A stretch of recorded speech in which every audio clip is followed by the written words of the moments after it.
আপনি যখন দিনের পথে হাঁটতে শুরু করবেন, তখন আপনার মনে অন্যরকম এক খুশির কল্লোল প্রবাহিত হবে।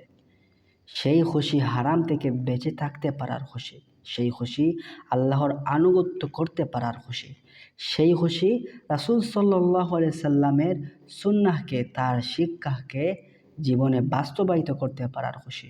মোবাইল কম্পিউটার থেকে আপনি যখন গান আর মুভির ফোল্ডারটা এক ক্লিকে ডিলিট করে দেবেন, কেবল আল্লাহর সন্তুষ্টির জন্যই, আপনি যখন এতদিনের হারাম রিলেশনশিপকে এক মুহূর্তে ত্যাগ করে ফেলবেন, আল্লাহর আদেশ মানার জন্যই যখন আপনি হারাম টাকার লোভনীয় বেতনের চাকরিটা চোখ বন্ধ করে ছেড়ে দেবেন, তখন আপনার মন এক অনুপম আনন্দে নেচে উঠবে। সেই আনন্দ পবিত্রতার আনন্দ, সেই আনন্দ হারাম থেকে নিজেকে মুক্ত করার আনন্দ, সেই আনন্দ রবের কাছে আত্মসমর্পণের আনন্দ। পাছে লোকে কিছু বলে কথাটাকে তোয়াক্কা না করে যখন আপনি মুখে দাড়ি রেখে দেন, তথাকথিত আধুনিকতার বলয় ছেড়ে যখন আপনি নিজেকে হিজাবে আবৃত করে নেন, যখন জীবনের প্রতিটি কাজে, কথায়, চিন্তায় আপনি সৎ থাকেন, তখন আপনার মনে দোলা দিয়ে যায় বসন্তের হাওয়া।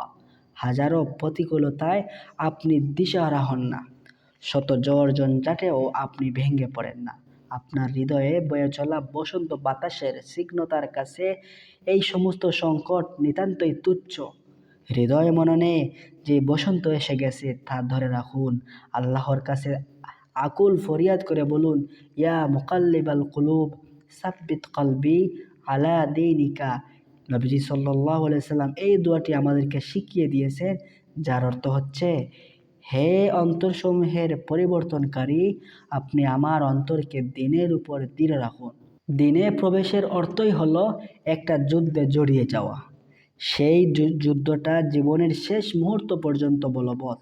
সেই যুদ্ধটা নিজের সাথে, নিজের নফসের সাথে, শয়তানের ওয়াসওয়াসার সাথে। এই যুদ্ধে লড়তে গিয়ে আমরা বারবার পিছিয়ে পড়তে পারি, ভেঙে পড়তে পারি, আশাহত হতে পারি।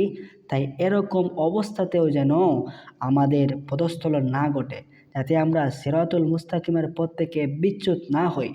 এজন্যই নবীজি সাল্লাল্লাহু আলাইহি সাল্লাম আমাদের এই দোয়াটা শিক্ষা দিয়েছেন, যেটা হচ্ছে, ইয়া মুকাল্লিবাল কুলুব সাব্বিত কলবি আলা দীনিকা।